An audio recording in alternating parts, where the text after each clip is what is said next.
put the camera so that you can be in the middle of the screen because it will appear like 3 person. So by. you're actually going to show me on camera? Absolutely. Oh, no, that I did not know. I'll tell you what, you've got more hair than the guy we last interviewed. Now I'm like desperately looking for my lipstick. No, come on, Susan. You don't worry. Don't worry about that. You know, it's. That I did not realize. Okay, that's fine. Eric Weiner on. Do you know Eric Weiner? I don't know him. No. He how would you describe it? He's had a couple of bestsellers, hasn't he, on happiness books, and he was on. I just don't know him. Yeah. Oh, okay. He immediately put a hat on because he's got shaved head. Let me see. Okay. If you want to put a hat on, that's fine. Make sure I don't have spinach in my teeth. Exactly. Susan. You know that, Susan. Everything that we're just doing, it will be on the show. You know that. No, do not. That's called raw voices. That's why it's called raw voices. We don't cut anything out. We don't. I just lost trust. I had trust. I started with trust, and now the trust is gone.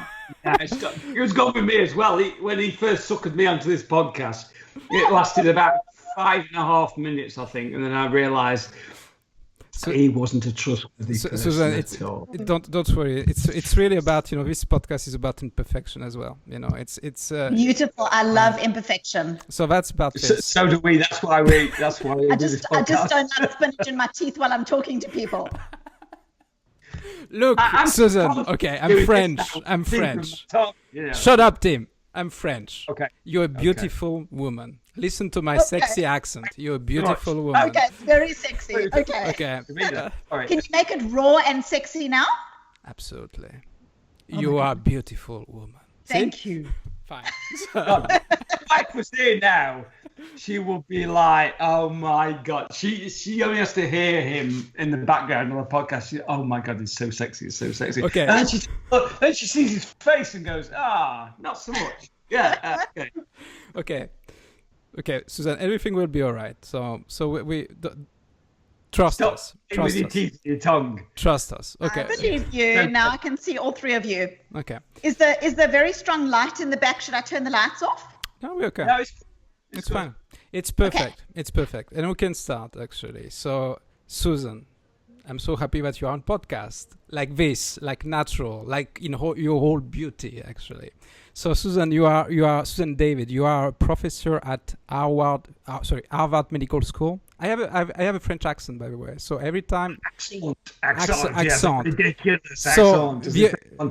the only purpose of Tim being on this podcast is to correct my English. That's it. Fine. That's his only purpose. Tim and I will do a good job together. Right, exactly. So you're a professor at Harvard Medical School. You're the co-founder and co-director of the Institute of Coaching at McLean Hospital, and you are a CEO at Evidence-Based Psychology. Is it correct? Correct. So far? And you are an author, and you wrote this book which is called Emotional Agility. Is it correct? Correct. The only thing I'm going to correct you in, if you're going to edit the podcast, is that I'm not a professor at Harvard Medical School. I'm a psychologist. Oh. But anyway, this is something that we take very seriously here.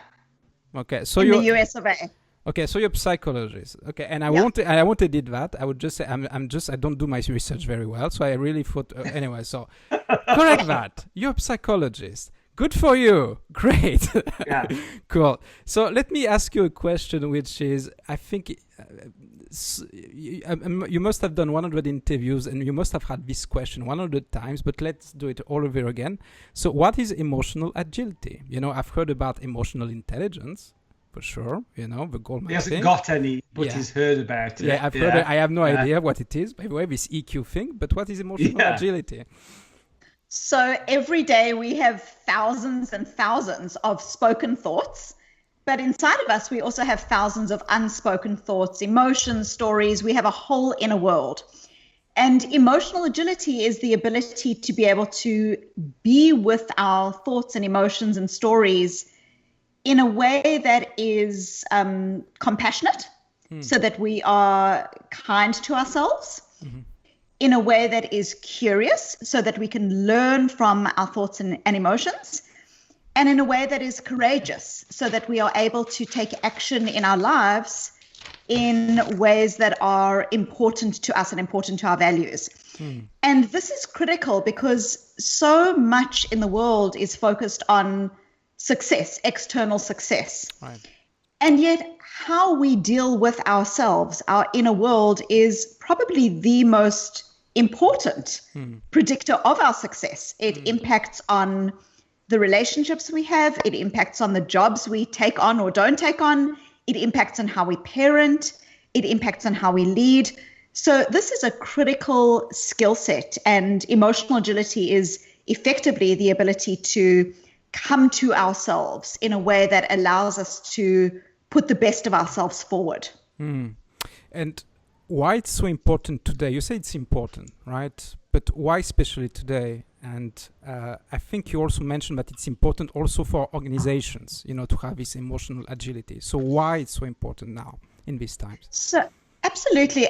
Every single organization that I work with is making demands on employees to basically be adaptive and agile. And a lot of this is driven by what the organizations themselves are facing. So they are facing globalization, changes in regulation, unprecedented levels of complexity. What is really ironic is that the very complexity that leads organizations to say that they want their employees to be adaptive is the same complexity that undermines our ability to be adaptive. So I'll give you an example. An organization might say, we want employees to be able to be very relational. We want them to care about the customer. We want them to care about employees. When employees are feeling stressed and they're facing complexity and ambiguity, they are much less likely, often from an evolutionary perspective, derived, about who we are as people, they are much less likely to be able to be relational. When you've got 300 emails to send out, you want to get the 300 emails out, and you're less likely to ask a client how their sick child is. The same goes for something like collaboration. The organization says, we want you to be able to collaborate across silos, across teams, and even with other organizations.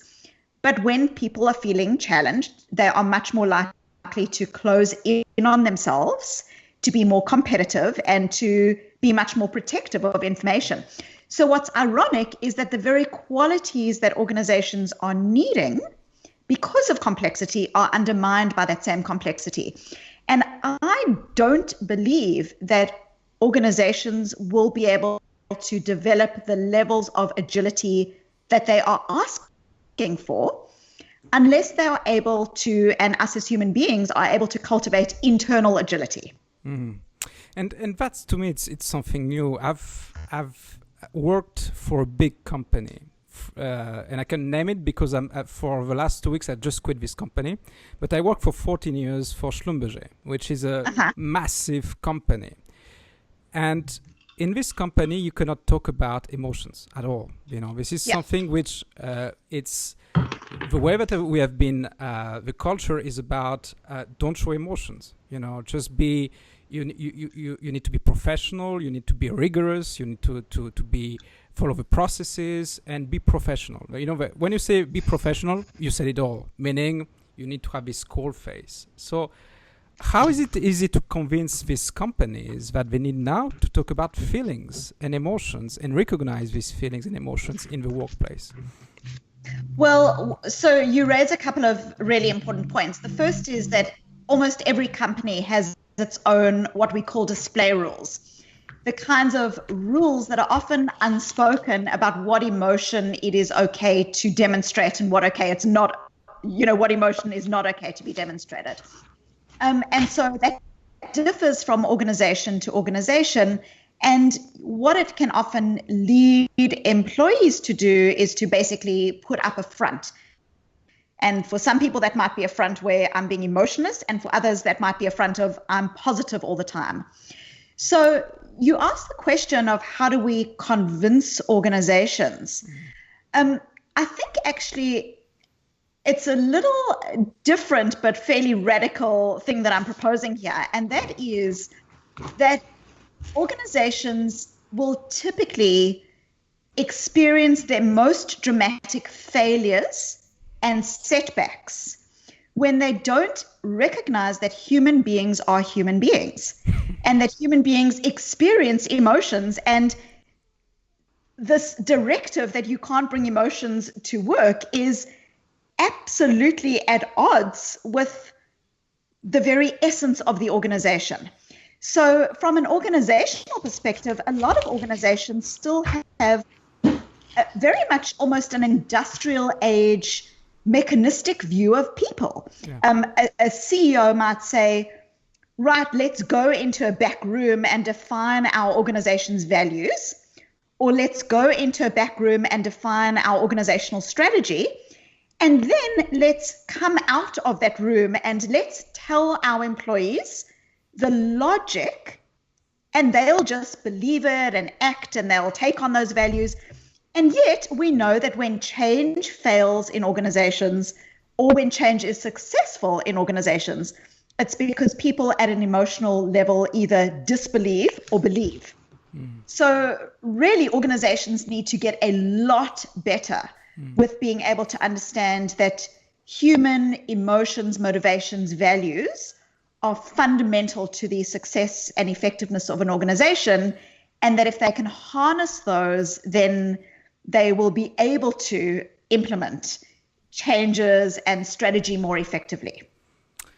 I have this huge smile on my face because I just love what you said. I just, oh my God, I'm so convinced about that.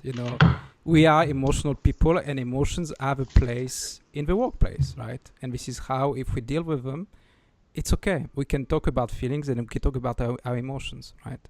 But how bad are we to just just to keep them all inside and to say it's not okay, it's not in the right place, So, do you see companies that you mentor or there's an echo here? I was going to say, where did that just come from? I don't know. I'm not sure. Do you have an echo from your side? No, but there's no echo, but there's a breaking up. There's some static. Oh, yeah, there's some static. I'll make sure that my phone's off, but there's definitely some static. I think it may be coming through Susan's microphone, because we're both on headphones. Oh, would you mind if you wear some headphones, Susan?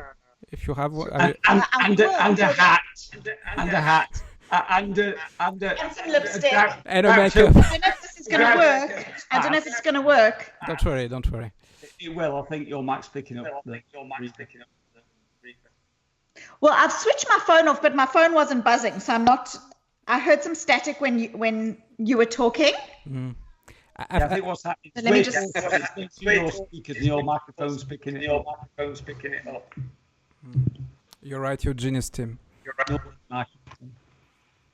There you go. It stopped already. She's plugged the headphones in. Fantastic. That's okay? Awesome. Can you hear? Is that better? Yeah. Yeah, that's. I can hear you. Yeah. I think Mike was picking up the microphone. So forget my last question. It was a stupid question anyway. Yeah. So forget it. Tim, do you have a question? Do you edit this way? You do? No, we don't. Never? We don't. Okay. No, never. That's why it's called Raw Voices. I'll sometimes go off on 7, 8, 9 minute rants and we don't edit them out. No, I have got a question because I love the way you talked about values.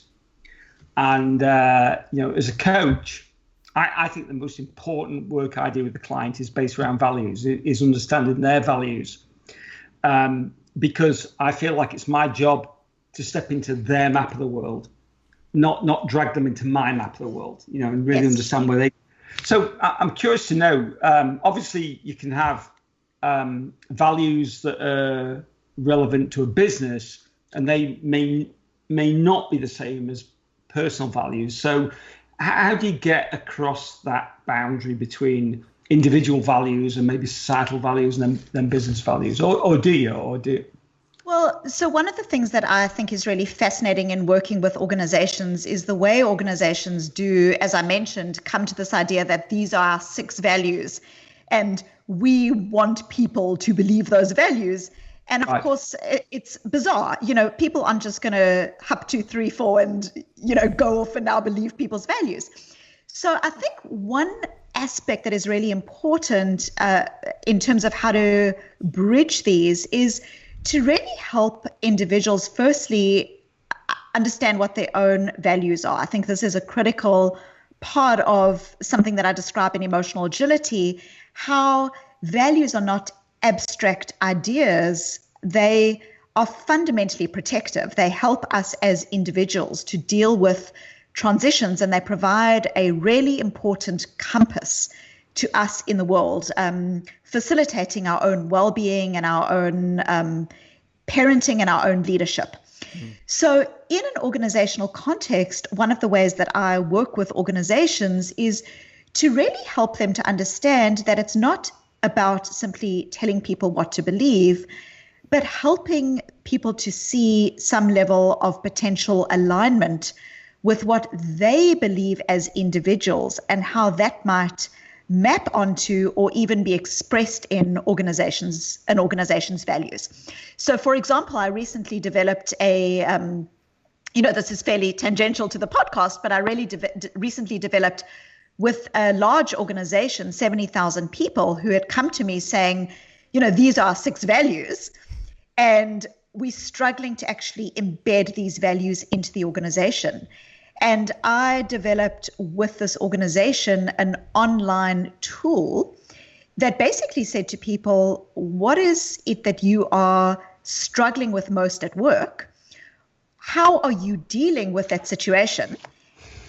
How could you bring your values to that situation? And then it developed a back-end map of how those values then mapped onto the organization's values.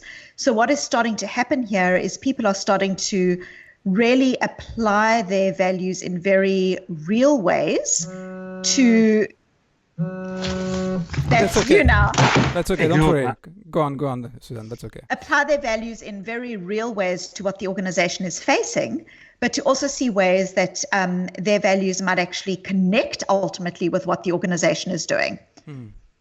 So in terms of values, actually, for people, how can they find their own values, their core values, because to me, values are what is important for me, and I can say, well, family is important for me, sport is important for me, but is it just like a list that we know, or is it beliefs? So how do we know our real values? Is there like any process that we can find out or we can follow? So absolutely. And in emotional agility, I describe different ways that people can start coming to a sense of what is of value.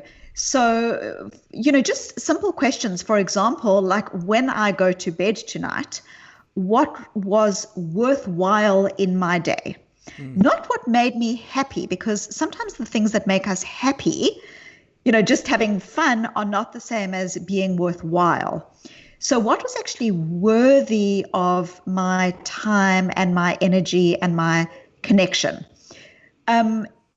If I had to die tomorrow, or if today was my last day on earth, what would have been worthwhile? We can start going through a process of inquiry where we are starting to bring to the front not just what we found fun or not just what was on our to-do list, but what is fundamentally of value, or fundamentally important to us. And what's interesting is a lot of times people will say things like, I've got a values conflict. I love sport and I also love my family, and sometimes those two things don't go together. But often what we find when people say they've got a values conflict is they've got a goals conflict, not a values conflict. We can have, 2 values, we can have 3 values, we can have 5 values. And just like a facet or just like a diamond, some sides of the diamond might face towards you more at some times than other times, but it's still a full diamond. Values are like that as well. There might be times where we invest more in our work than in other aspects of our lives, or our family rather than other aspects. But all of those things are still important. Often when people say that they've got values conflicts, it's actually a goals conflict. It's, I want to be doing this project because it's really important, but I also want to be going to my daughter's birthday party, or being with my daughter at a school concert. And these are goals conflicts, and they get to the essence of the fact that we are mortal, beautiful human beings and can't be doing 23 things at once. That's good. Shit, now I cannot do 23 things at once. You just shatter my dreams now. Only 22. Oh, cool. Now I feel better. Oh, Tim, we cannot hear you anymore. This podcast go to hell. What happened to you? Okay, let me ask you. Better? Yeah, it's better. Was it like a relevant question? It's better. We still can't hear you. It's much better. We can't hear you at all. Yeah, it is. It's because values conflict versus goals conflict, and I get that. And as I was saying, I talk with clients a lot about values. It's probably the most important work I do.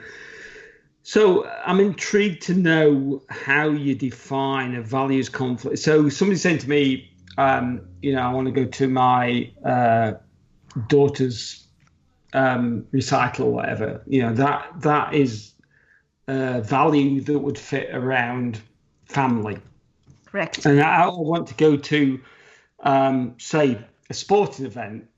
That would be maybe a value around adventure or, whatever. And one of the things I do with all clients is try to form a hierarchy of values. Now, I know these are going to shift around. There is no permanent hierarchy or whatever. But if somebody's always got family first, and I might point out, well, you said to me that, family is more important to you. So I understand what you're saying, but it's a goals conflict, and I agree with what you're saying. I also think that there is a value conflict going on there in terms of, well, I want adventure, or I want, whatever. I mean, I don't think sport's really a value, but certainly what it might give to somebody in terms of the benefit that they derive from that, as opposed to, and I know I'm digging really deep here, as opposed to, like, for you, say, being with, you were talking about your daughter, now you might have a value of sleep, and before, in case anybody's come on this, and Susan said that she just got back from a long haul flight, and her daughter came in at 4:00 in the morning and back.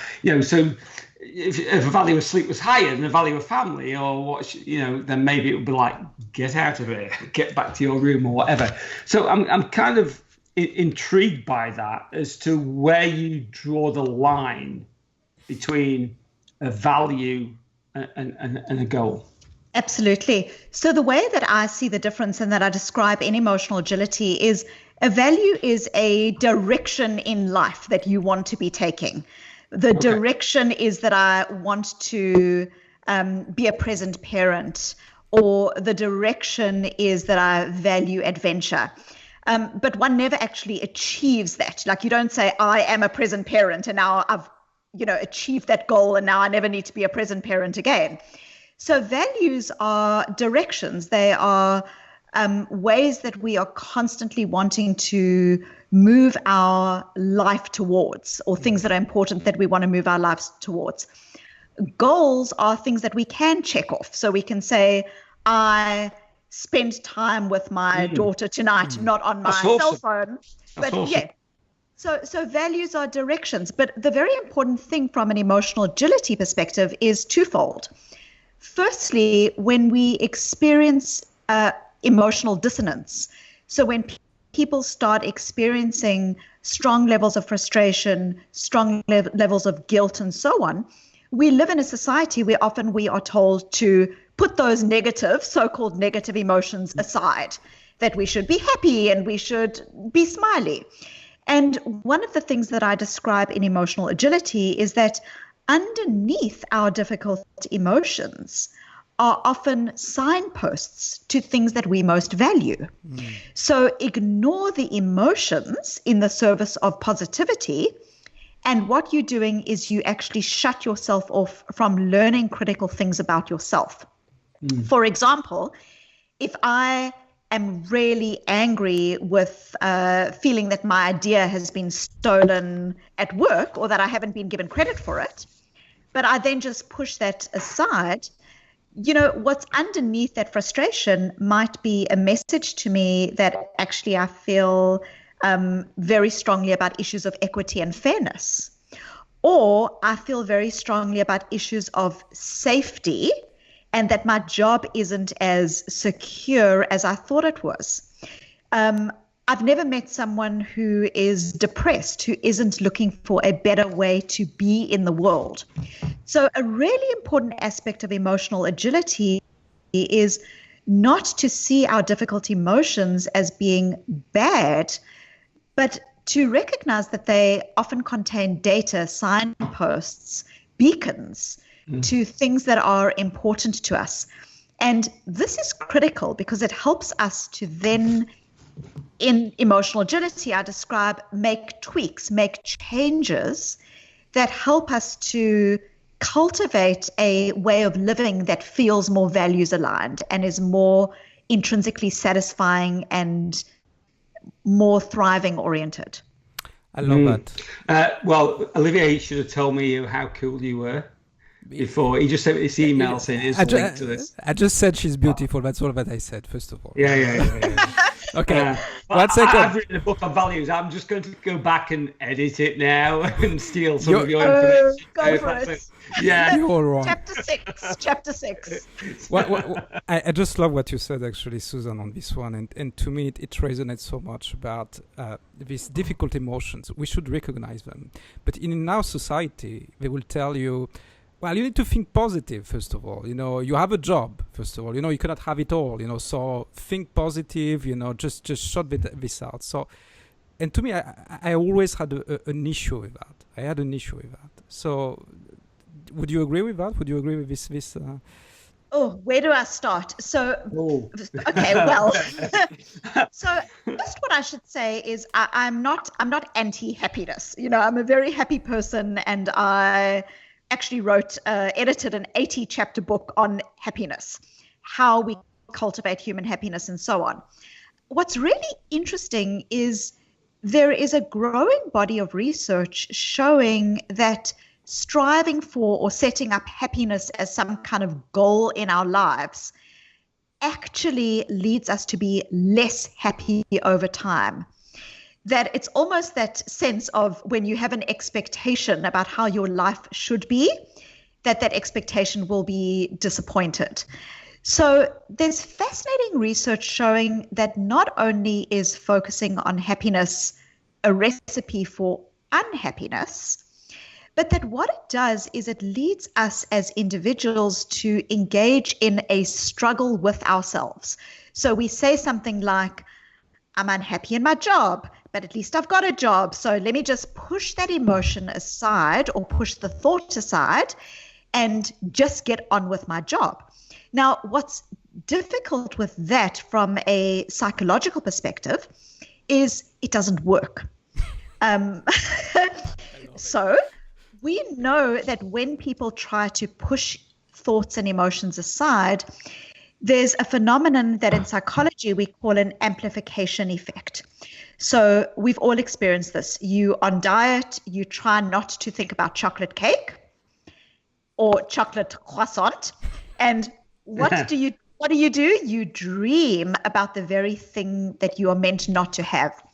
So what's fascinating is in experiments, we know that when people are asked to push emotion aside, push thoughts aside, those emotions and thoughts actually come back amplified, bigger, scarier, more difficult, but you have gotten no further into actually solving the real issue, which is that you are unhappy in your job.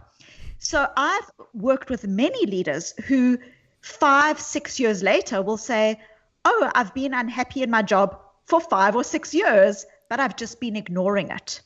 It doesn't serve. I want to. Can we all high five? Can we? I think we should, because I love that, because from an anecdotal perspective, it's something that I've seen again and again. That it's I don't want to be too cliche, but it's that don't think of a pink elephant or white bear or whatever, and you're going to think about it. And I think it's so important that to get this message home. Olivier started off by asking about about us trying to feel happy. And, for the most part, if we don't feel happy, there's a reason behind it. And it's looking for the reason behind that rather than saying I should be happy. I tell this story, one of the things that really bugs me is when people post something on like Twitter or any social media, it takes as much energy to have a happy thought or a positive thought as it does a negative one. It's like, no, it doesn't. If you're a negative person and you're used to thinking negatively, then it takes a lot more energy to have a positive thought. And probably the happiest person I've ever met in my life was an ex-manager of mine.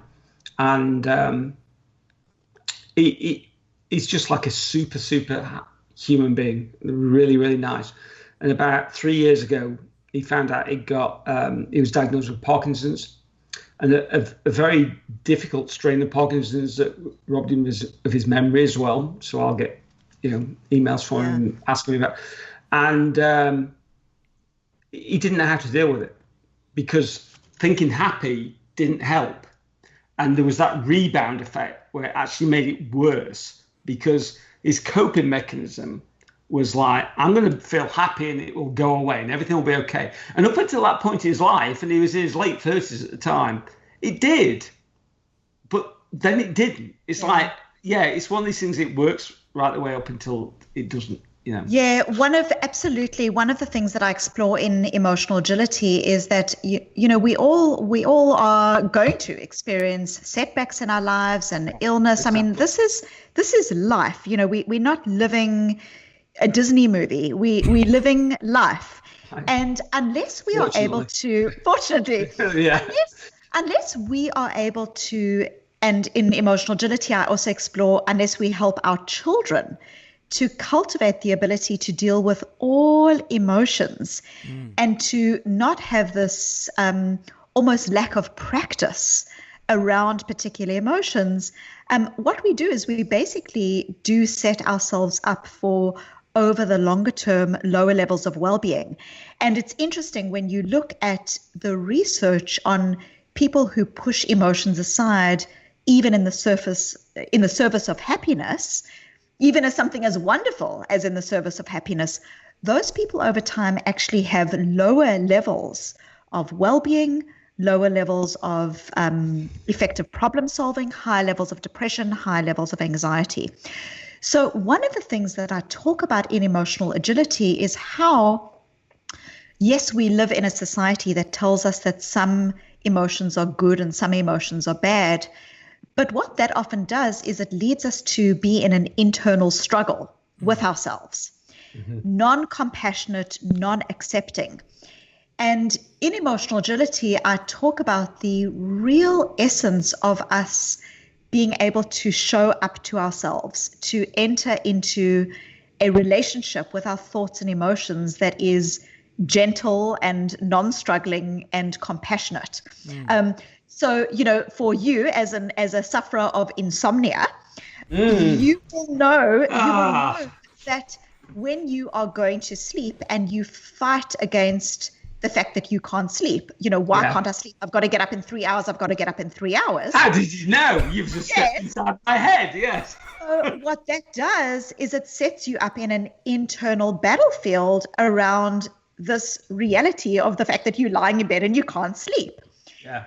Whereas if you, not that I'm giving you psychological advice here. I was meant to say, Tim, you need to, Susan, you need to charge now. You need to charge Tim at the moment. Click the clock. Yeah. But really, studies have been done looking at this in relation to sleep, in relation to giving up smoking, in relation to diet, exercise, habit change. That when we are in a relationship with something that we want but feel we can't have, or we're struggling with ourselves internally, it perpetuates the challenge. So I want to sleep, but I can't sleep. And now I've only got 3 hours and I'm going to be really tired in the morning. Okay. Or oh my God, you were inside my head last night, weren't you? Yeah. But imagine doing the least obvious thing. Imagine the least obvious thing is that you accept that you may be tired tomorrow morning. And so instead of fighting it, you kind of embrace the fact that your mind is busy and it's racing around and you don't need to stress about it. You will actually paradoxically go to sleep quicker. Yeah, I know. I'm going to try that tonight. And you can bill me if I have a sound night's sleep. Really interestingly, studies have been done looking at. I'm going to punch him, by the way. Sorry, but he may be in France, but I want to punch him now. Yeah, he's so smug. Yeah, go carry on. What's really fascinating is, so one of the things that I promote in emotional agility is quite literally giving up any struggle within ourselves as to whether we should feel something, shouldn't feel something, whether it's the wrong or right feeling, to give up any struggle with ourselves by quite literally dropping the rope, adopting a stance of willing acceptance that we are where we are and it is what it is. And it's the least obvious thing because it's not what is promoted by our culture. Our culture says that we can fix everything. But really, when you look at, for example, people who are doing very, very difficult things like trying to change a lifelong habit of smoking, trying to give up smoking. And you look at the gold standard smoking cessation strategies, and then you look at adopting different from those strategies. So in different studies, rather than fighting a craving, recognizing that cravings are normal, that when you are trying to make a massive change in your life, a craving is normal. And you can still, you can be with that craving, you can notice it, you can ride it, you can accept it for what it is, you don't need to fight it. And you can still make choices that are values congruent. That research far surpasses the gold standard smoking cessations program, adopting a willing, embracing stance towards ourselves. This is. Hold on. No, Hold on, Tim. Hold on. Just for a second. Just for a second. Hold on. I've got a voice in my head that said that you should hold on. Susan. Okay. It just told me to relax. Just 5 seconds. Then you can ask your question. But Susan, first of all, I want to marry you, and second thing, can you come on this podcast every week, please? Because every week. Can we do a weekly podcast with Susan? Okay. It's brilliant what you say. Go on, Tim. A question and answer with a psychologist, if you want. Yeah, let's do that. Well, I think he's trying to get rid of me, so that's fine. But I'd just like to say, first of all, I agree you should get rid of me. And second of all, I think that, just what you said is fantastic because, and I suppose in some respects it's because it aligns with what I already believe. And I think sometimes it's dangerous to say, okay, well, yeah, that's great because I already believe that. But I think what you're saying, I meditate every day, and it's very much in alignment with meditation. It's kind of like, there are 101 different types to meditate, but for the most part, it's about being aware of your thoughts and not being critical of your thoughts and just being okay with them. And the whole point is just to just sit and be comfortable with who you are and what you are and what's going on inside your own head, because the battle comes when we fight inside our own head. Now, I don't know what was going on with me last night when I couldn't sleep when I had insomnia, because I was actually really chilled and I thought I was going to sleep. And I was there for 4 hours before I started fighting with myself. And then I did start fighting with myself. Tim, it's not about you on this podcast. No, I know. But I just think, in terms of what you're talking about, it's very, very close to almost like a Buddhist philosophy.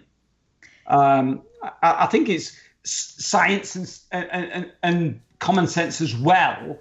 But I think maybe is that us catching up with how they view things? Well, so firstly, I should say that a lot of my work draws on a particular body of research in psychology called ACT. And that has some connection and some roots, not all of it, but some roots and connection with Buddhist philosophy. There are other aspects of this that are, very much, I don't want to say different, but extensions of in really bringing together, Viktor Frankl has that very beautiful quote where he says, between stimulus and response, there is a space. And in that space is our power to choose. And it is in that choice that comes our growth and freedom.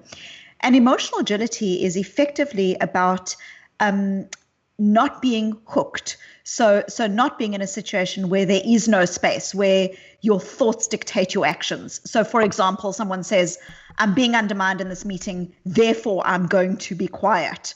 Or I've had the thought that I'm not good enough, therefore I'm not going to apply for the job. So when you believe all of your thoughts and emotions, you are in emotionally in agile terms, what I call being hooked, where your thoughts and your emotions basically become directions to your life. What I describe in contrast to that is how people can underpin and get a sense from their emotions as to what is of value, recognizing that emotions are not directions and thoughts are not directions, but they nonetheless contain data. And then cultivating, from an emotional agility perspective, the ability to create that space that is so important for us as human beings, that allows us to come to our life and our decisions and our actions with more intentionality.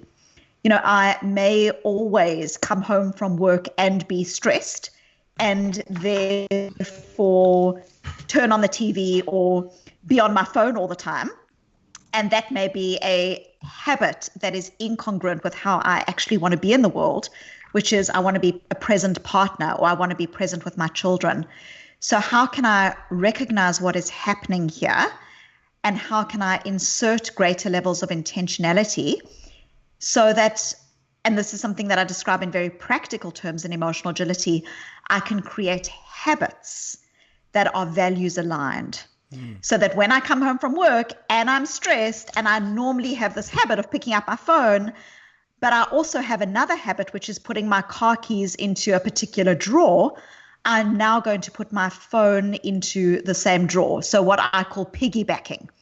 So emotional agility is literally the ability to create habits and behaviors that are unhooked and that are intentionally aligned with who we want to be.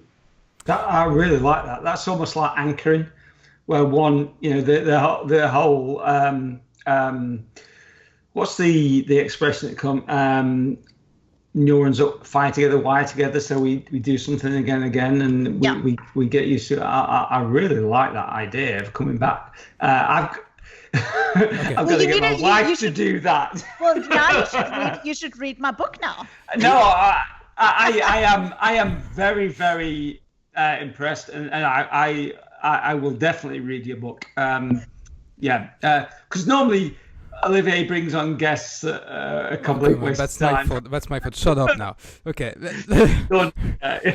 There's something that you mentioned actually in one of your interviews. You said when you have clear values, it protects us. It protects us from social contagion. Can you explain us what is this social contagion? Absolutely. So what we know in a very profound and fairly scary way is that human beings are all subject to social contagion. So social contagion is effectively where we unknowingly pick up other people's behaviors. An example very simply might be you in an elevator, you in a lift, and everyone is on their phones. And so you take out your phone as well. If you are on an airplane and your seat partner orders a snack, you are 30% more likely to order a snack. If someone within your social network, you do not even need to know the person, they can be 2 or 3 degrees of separation, puts on weight or gets divorced, it statistically increases your chance of putting on weight or getting divorced. So what starts to happen is very subtly in our social network, particular behaviors become normalized. And some of these might be around material goods, what I feel I need in my life, something that has been a want always has now become a need. So we're very, very, as human beings, subject to social contagion. And what this leads to is mindless needing, wanting, doing, very often in ways that do not serve us, serve our lives, serve our values, serve what we want to do.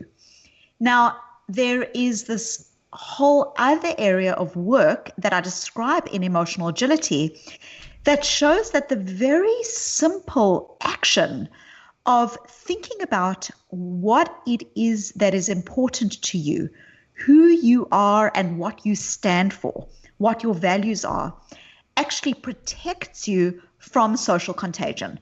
So one of the studies that I describe in emotional agility is research looking at, for example, if you are someone who grows up with a bias around things that you can and can't do. For example, girls aren't good at math, or girls don't do science, or no one in our community goes to college. So these can be biases that without even realizing we absorb. So now imagine you have gone off to college and you are a first generation college goer and you do badly in a test. What we know is that that is a very high risk time. Those individuals are now much more likely to have that bias that was subconscious be activated. And so they are much more likely to drop out of college. However, if they have done this values affirmation work, why am I at college? Why am I doing the job that I want to be doing? Why is this thing important to me? That it is protective. So values and knowing what our values are is fundamentally critical. It's not this cheesy abstract thing. It is fundamentally protective of us in being able to help us to shape a life that is meaningful and to withstand setbacks, transitions, difficulties, failures that will come our way at some point or another. Love it. Love it. Yeah, look at Tim. Is it just? I am. I am blown away because I couldn't agree more with what you're saying. I think that I've always believed values are important, as a coach, and you have just nailed it from a scientific point of view. And I'm just shaking my head. I'm just, this has blown me away because I'm going to send this interview to some of my clients. I think they may not watch it because I'm involved, but it's fantastic. It's brilliant. Another thing that's really important from a values perspective is that often values are thought of as being abstract, but they are actually qualities of action. So they're not these things that we somehow just have in the back of our minds, but they can actually direct our action. Say, for example, someone is trying to lose weight or make a health change. We know that when you go downstairs and you are ordering lunch in the cafeteria, you have a choice point. Do you make a move that is towards the thing that you value or away from the thing that you value? And so very much the idea behind emotional agility is not just talking about values being important, but how do you actually cultivate actions that are values congruent, but that are real and see results on the ground in your behavior? Yeah. I mean, seriously. He's impressed. You can see his head. Olivier. He's very impressed. says to me that I go over the top, I'm blown away by all this. I really am, because it's cognizant with some of the stuff that I already believe, but it takes it to the next level. And maybe I'm lacking there, or maybe I was lacking there. And I sent Olivier an email today saying I wasn't sure if I could make the call, and I didn't even know you were. And now I'm thinking, fuck, I've got to read that book. Excuse me. Often I don't know who I am, So. Yeah. But what you've said, I just think is you've said what I said, but much more eloquently and much more scientifically, and so often I go quiet like this. No, I think he's in love as well, So that's okay. Yeah. Don't worry. We'll just have a couple of minutes before we end, and thank you, Susan, for being here. It's awesome. I just would like to explore something. You mentioned something about meta views. That meta views are very important actually in your book. So can you explain a little bit this tool? What is a meta view and why it's important to use it? Sure. So basically, being able to take a meta view is being able to feel an emotion or think a thought. So you're not ignoring it, you're not bottling it, you're not pushing it aside, but to also be able to almost helicopter above that thought or emotion. So we've all experienced this. We may be on the phone to a customer service agent who has gotten our telephone bill wrong yet again, and we're frothing at the mouth and really angry, but also have this ability to almost helicopter above that emotion and be able to recognize that if you just let it all out and if you're rude to the person you're speaking to, that your file will be conveniently lost, or that you're not actually going to resolve that issue. So we've all had that experience of being able to feel a feeling and then helicopter above it. And one of the keys to being effective in life is this skill set. It's that ability to reflect on our own behavior. It's the ability then to recognize that you are not your thought. Who is in charge here, the thinker or the thought? Who is in charge, the emotion or me, the person who's big enough to contain all of my emotions? Who is in charge here, this one story that I have about myself, or me, the person who is big enough and complex enough and beautiful enough to contain many stories? And so in emotional agility, I describe ways that we can start developing this meta view, which, by the way, are critical not only to our own effectiveness, but they are the bedrock of our ability to empathize and perspective take with others. So just for your listeners, a very quick, easy example is if you in a meeting and you're feeling undermined. So you might say to yourself, I'm being undermined. I'm just going to shut up. There's no point in me saying anything. I may as well just keep quiet. What you've got there in Viktor Frankl's terms is no space between stimulus and response. And in my terms, I talk about this as being hooked, where your thoughts and emotions drive your actions. So simply one way of being able to start developing this meta view literally on the fly in a meeting is to recognize your thought for what it is, a thought, or your emotion for what it is, an emotion. I'm having the thought that I'm being undermined. I'm having an emotion of fear. I'm having the urge to shut down. So all you're doing is you are saying, I'm noticing the thought, I'm noticing the emotion, I'm noticing the urge.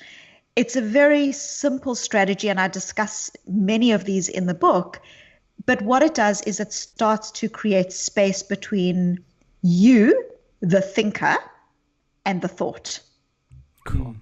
Awesome. I think that's brilliant. I just love that. To me, it's similar to reframing. It's like, well, what else can this mean? And just separate, like you say, separating yourself. So there is no cause and effect. It's cause, interpretation, effect. It's how we view things. But what you're doing in this is you noticing without any judgment, without any attempt to reinterpret. You're just noticing what you notice. Right. Cool. Right. Susan. Susan, you've been. No, I'm saying this first. You've been awesome. You've been fantastic. You. I really didn't want to come on this call, and Olivier knows that, and you know this from the beginning. I really didn't, and I am so glad I did. I'm going to buy your book, and I'm going to recommend it to people. Well, if it's as good as the extracts I've got from you, but thank you so much. Thank you so much. Okay, Thank you. so the book is Emotional Agility, first of all, you know, so buy this book, you know. Yes, and Susan, thank you as well for being on this show. Thank you. Who is very special, but as you know, I hope you had fun. With us. I had a lot of fun. And, you know, one other thing that I would love to just put out there in case your listeners find it of use is I developed a free emotional agility quiz. Oh. And it's a 5-minute quiz. It asks people a couple of questions, and then based on their answers, people can get a 10-page personalized PDF report that basically goes into the different parts of emotional agility that I discussed today. So I'll give you the URL for that, which is www.susandavid, susandavid.com/learn, LEARN. So susandavid.com/learn. I will put the link on the description. Well, not only that, I'm going to send that out to my newsletter list. So I've got about 10,000 people on my newsletter list because I think this is really, really important. You know, I bang home the message about values, but you did it much more eloquently than I could, and also with a much more scientific background than I've got. So I'm super pumped that I won't be able to sleep tonight because I'm so pumped. I know, I've caused insomnia in you. I'm so sorry. I'm gonna lie there and say, no, it's Susan Tim, David's fault. Tim, that's okay. Calm down now. Go meditate. Okay, Susan, thank you very much for this. Awesome. Thank you for having me. And we need to talk about this weekly podcast, by the way. But anyway, that's another chat. Okay. It was the Paul Lighty guy. Yeah. Bye bye. Okay, thanks. Bye.